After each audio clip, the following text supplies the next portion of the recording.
Welcome to the Tech Egg. Don't get scrambled. Enjoy the video. You already have the basics: NET SDK and an editor. Now create a new ASB. NET Core project and pick MVC or Minimal API depending on your UI needs. Once created, run .NET Restore and .NET Build to ensure dependencies resolve. Make sure to initialize a Git repository and commit the scaffold so you can revert.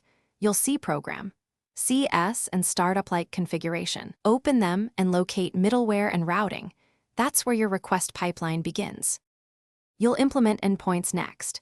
Create controllers or minimal API lambdas, map routes, and return typed responses.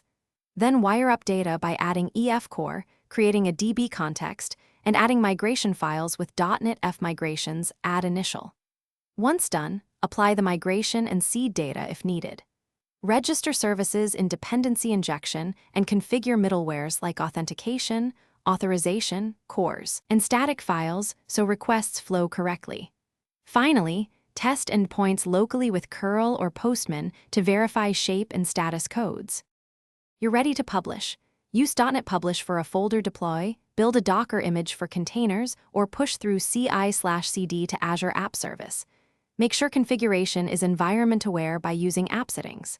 Development: JSON and environment variables. Once deployed, monitor logs and metrics, enable health checks, and test endpoints. If something breaks, check startup exceptions first and confirm connection strings and migrations applied. Troubleshooting tip: enable detailed errors in a staging environment.